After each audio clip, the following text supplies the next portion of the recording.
Magandang umaga, magandang tanghali, magandang hapon, magandang gabi, or kung anong oras mo man ito pinapanood. Hello sa'yo. So ayan, welcome to First Cave. Ito yung Liang Cave. Sa salitang Tagbanwa. Ito daw yung dating pahingahan ng mga fisherman natin dati. Kapag sila ay nagpapahinga. Yan yung. Ayun, maganda dito sa taas na to guys. Yung mga mahilig sa picture, pwede magpa-picture. Kita mo yung view ng dagat doon sa labas. Tara, puntahan na natin yung second cave. Nga pala guys, 1,000 steps daw to. Hindi ko na maalala kung ilang step na. Dahil parang medyo napapagod na yata ako.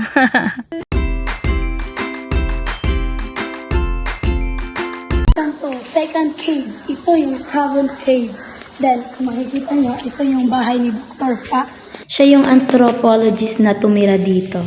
Ayan, bawal tayo sa loob kasi continue pa yung study dito. So, ayan, yun yung mga kasama natin. Oh, hello, pagod na yata. Di na kaya sigurong umakyat. Na. Pero alam ko, kayang-kaya yan ni Claudia. Lakas yan eh. Naka-apat na cave na tayo. Sa Diwata at Paniki Cave. Dito naman tayo kung saan nakuha yung manunggo jar. Ito. Tara! Yan, pwede sabi na sa rin. Diba ako kitang-kita ito? Malapit na tayo.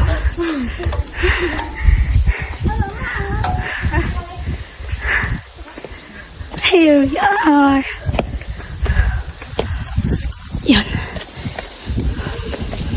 Yun sa pinakatuktok.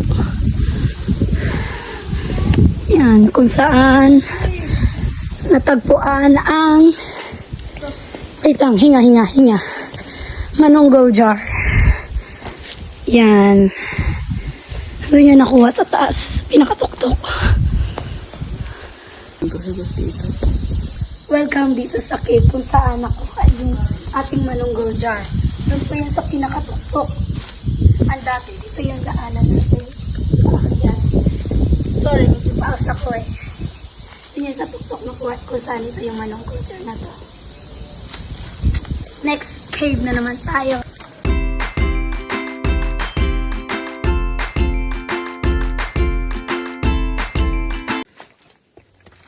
So ayan, another cave na naman tayo. Hindi ko na matandaan kung ilang cave na yung napasok natin dahil sobrang pagod.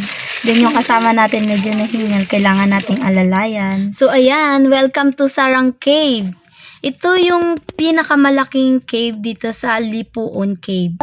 Sisayo ko na lang. Ay, sisayo ko na. Siron na lang. Yung kasama ko medyo matakutin kasi to sa madilim kaya parang ayaw niya na. Pero napilit ko rin yan siya na pumasok dito sa loob. Nako. Kaya mo ba? Wait lang, natatakot ka. Sarang. Welcome to Sarang Cave.